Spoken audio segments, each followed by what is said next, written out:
Decreto 108. Lo emite el presidente Daniel Noboa el 19 de agosto del 2025. Con este se crea el Comité Nacional de Salud Pública y concentra la compra pública de medicinas. Reflexionemos sobre ese decreto. ¿Es bueno? ¿Es malo? ¿Ayuda? ¿La red de salud pública en el Ecuador tiene atención adecuada? ¿Los pacientes pueden ir con confianza a una consulta externa y a una entrega de medicamentos? Ingeniera Glenda. Bueno, como usted sabe, siempre tiene que haber un marco normativo, sea la ley y la Constitución, que es la que nos ampara por el desarrollo de las leyes que aprueba la Asamblea Nacional. Esto se ha dado, esta creación de este Comité Nacional de Salud Pública, efectivamente lo han creado con el objetivo de manejar el tema de las compras públicas de medicina, dispositivos médicos y todo lo que tenga que ver pues con las compras en el tema de salud. Pero, ¿qué es lo que pasa? Que este comité, en la forma que lo hacen, a mediados del mes de agosto, hay que tomar en cuenta que por los mismos medios oficiales, usted sabía la crisis hospitalaria, la situación de las personas, cómo han estado muriendo, llorando en las puertas de los hospitales, porque no les dan ni la atención ni los medicamentos. Pero se estaba volviendo costumbre. Entonces yo lo que voy es una cosa, el presidente no está recién, incluso fue asambleísta en la Comisión de Régimen y Desarrollo Económico, después tuvo pues ejerció la presidencia pues en el periodo de elecciones anticipadas y bueno, ahora que ya corre su periodo completo. Pero ¿por qué hago referencia a esto? Que uno de los mayores problemas que tiene el país, que debe darse la atención, porque es un deber del Estado, y eso está en el numeral 1 de la Constitución y en el artículo 3, y que debe atender, darle prioridad al tema salud, alimentación, seguridad social.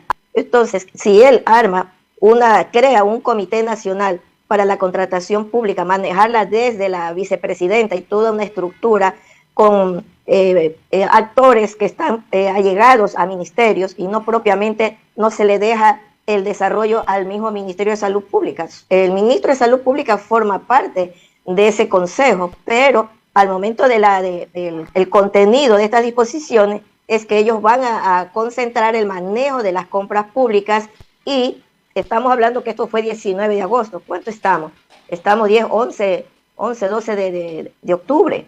Dígame usted, ¿quién responde durante todo este proceso de cambios administrativos, de gestión pública que se está dando nueva forma, nuevo mecanismo? ¿Quién responde por las vidas de los que están en un proceso de emergencia en el 19 de agosto? Tomando de referencia, porque eso ya viene mucho más antes, ¿ya? Entonces, ¿quién responde por las vidas de los ecuatorianos, de esas personas que fallecieron porque no tuvieron la medicina, la hospitalización oportuna? Glenda, ¿alguien se atrevería a pensar de que el presidente, pretendiendo poner la casa en orden, crea este Comité Nacional de Salud Pública, dado los antecedentes, ¿no?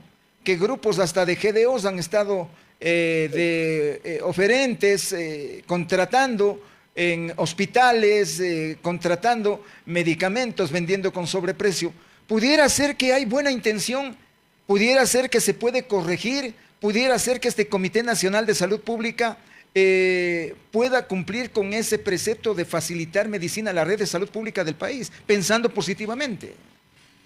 Es que eso es lo principal, o sea, aquí nadie entra a atacar, porque el presidente tiene que cumplirnos, ese es su deber, y los ecuatorianos hemos estado dispuestos a apoyar de la mejor manera que salgan las cosas bien, pero no podemos exponer un tiempo de espera tan largo. Hablemos nomás desde agosto, estamos octubre y no hay medicinas. Entonces, cuando usted toma decisiones en temas de salud, estamos hablando que es el derecho a la vida que contempla el artículo 66, numeral 1, y lo voy indicando. ¿Por qué? Porque a veces la gente piensa que uno habla por hablar. No, es que hay un marco constitucional y que tiene que observarse, porque la vida no es un juego, no es que ya después lo atiende, y los que mueren por no haber dado esa atención.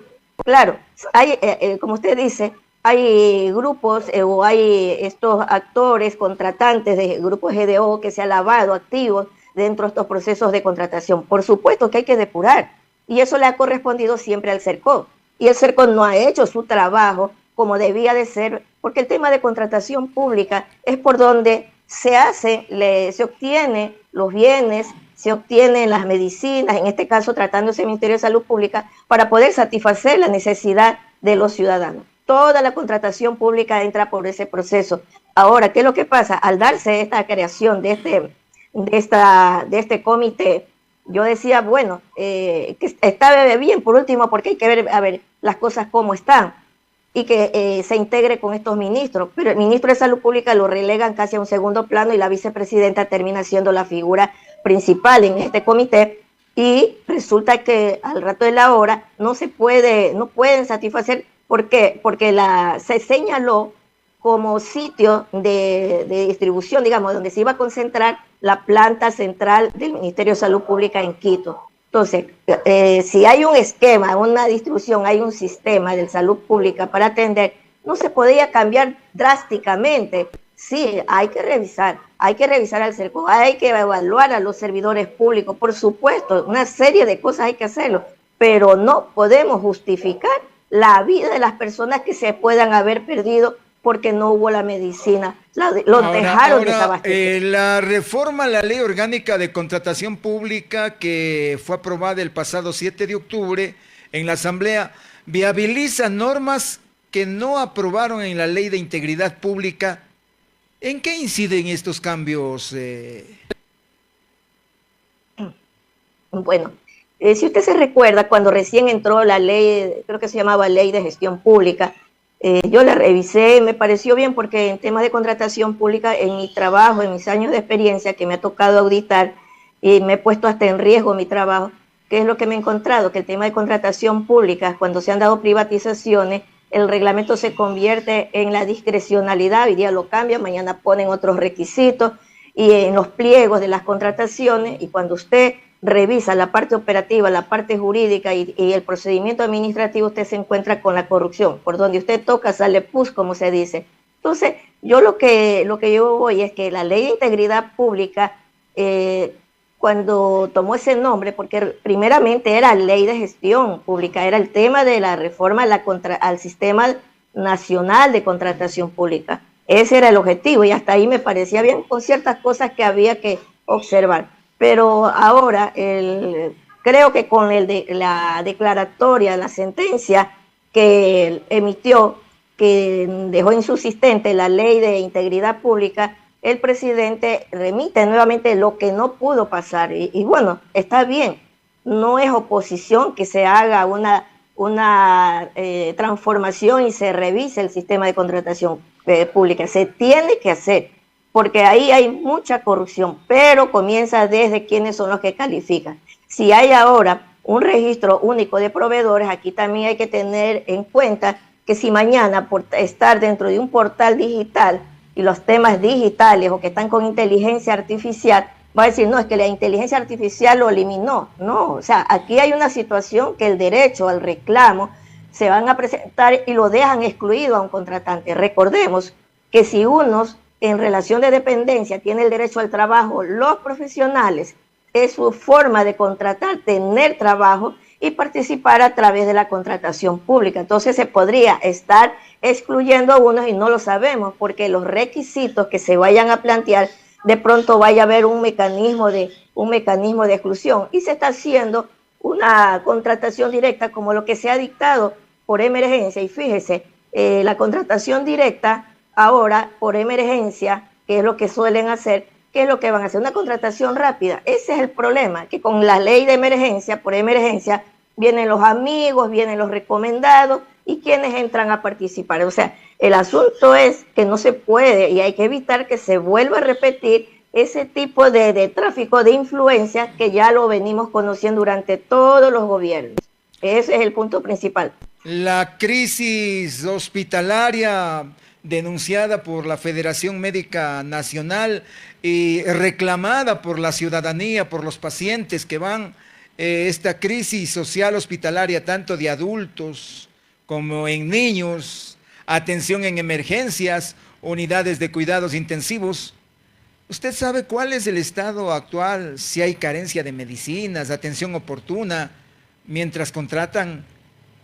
¿Qué sabe usted de estos detalles, Glenda? Bueno, de lo que me he enterado por los mismos medios de comunicación que trato de seguir sobre este tema de la salud, porque a mí me desespera. Yo perdí un familiar y de eso tal vez me siento muy identificada con este tema de salud. El cáncer se ha incrementado y es terrible lo que se pasa en Solca. Hay hasta cierto punto un procedimiento que termina más bien la persona perdiendo la vida y por falta de información. Entonces, con esas experiencias, pienso ahorita que la creación de este comité no está atendiendo realmente, garantizando la salud de la familia de manera oportuna, inmediata, con celeridad y con calidad, porque hasta que celebren los contratos y dicen, sutanito va, este va, están contratando a dedo y después le van a decir al gerente hospitalario que en este momento lo han desvinculado de toda forma de contratación. Ya no pueden las coordinaciones zonales tampoco, los distritos tampoco, entonces hay una reestructuración administrativa y hasta que se haga una reingeniería, las personas no pueden esperar. ¿Y quién se hace responsable por el incremento de la mortalidad si esperamos medicinas hasta el mes de noviembre que entreguen a los hospitales, centros de salud, como ha manifestado el Ministerio de Salud Pública? Aquí, ¿quiénes deben intervenir? ¿Quiénes deben vigilar? ¿Quiénes tienen que exigir? Porque el jefe de Estado, en este caso, ha considerado la creación de este comité. ¿Quién se hace responsable de lo que usted reiteradamente está señalando? Falta de medicina, pérdida de vidas humanas, porque no hay esa inmediata atención al derecho de salud que tenemos los ecuatorianos. Mire, uno de los problemas mayores es el desconocimiento del ciudadano común que no sabe exigir sus derechos. Está en la Constitución. Hay funciones del Estado, como es el tema de participación ciudadana, que no ha hecho su trabajo porque justamente está débil esa ley. Se dedican a otras cosas y no cumplen realmente en tener ese control a la transparencia y control social. Cuando rinden cuentas, pero están amoldados, hablan solamente de cifras macro y no se van al detalle de referirse, por ejemplo, cada hospital o versus la realidad que estamos. Por ejemplo, lo que estamos ahorita hablando. La realidad en este momento, ¿cuántos murieron? ¿Dónde están los datos estadísticos del INEC? ¿Dónde están los datos estadísticos de parte del Ministerio de Salud Pública que se sepa cuánto es el índice de mortalidad en estos rangos? Nadie sabe, o sea, la pérdida de vida de niños, adultos, es una cosa que como que se está normalizando, que las personas mueran, pasen, se desesperen, salgan en los medios, y esto no se trata de que se convierta en una publicidad que llene los medios oficiales. Y simplemente pasa a la historia y esas vidas que se han perdido, el dolor de la familia, ¿quién responde? Entonces, sí hay herramientas de control ciudadano, hay una planificación participativa que están en los artículos, en todo lo que viene la función de transparencia y control social. Está justamente también el artículo 104 que habla justamente que el primer fiscalizador es el pueblo. Nosotros, si fuéramos más organizados y no en vez de andar haciendo plataforma política al que está gobernando o a la bandera política de turno, en vez de dedicarse a ver su problema, su realidad social, porque eso es lo que tenemos que ver. Esto no se trata de que estoy a favor de su tamaño, no, es la vida, lo que estamos ahorita. ¿Y por qué le digo esto? Porque cuando el Ministerio de Salud Pública, luego de la pandemia y vino el plan de vacunación, se elaboraron varios contratos, lo mismo que estamos hablando, compras públicas. Ellos se saltaron los mecanismos del CERCOT y aplicaron una ley de emergencia que le obligó la OMS por la situación que se pasaba. Pero cuando usted revise esos contratos y la situación que pasó después del 2021, que hubo ese plan de vacunación, usted se va a encontrar que no hay seguimiento a aquellas personas para ver qué efectos adversos, siendo un producto nuevo que se estaba inyectando y eran como de unas 7 farmacéuticas transnacionales, son empresas grandes. Y hoy por hoy en Estados Unidos, Canadá y en diferentes puntos en Europa, también el Parlamento Europeo, ya se están elevando los reclamos y las exigencias contra estas farmacéuticas. Pero nosotros aquí, los ecuatorianos, fui parte de una acción constitucional de acceso a la información pública, justamente para exigir que nos digan a los ciudadanos sobre cuál es el contenido, porque el Ministerio de Salud Pública, si usted cuenta con una agencia de regulación, que es esta ARSA, ellos tenían que haber hecho un mecanismo de control, viendo lo que pasaba, porque incluso habían informes del mismo Ministerio de Salud Pública en abril del 2022, pero la ciudadanía desconoce totalmente que se estaban produciendo efectos adversos de trombocitopenia, trombosis y una serie de síntomas que se presentaron.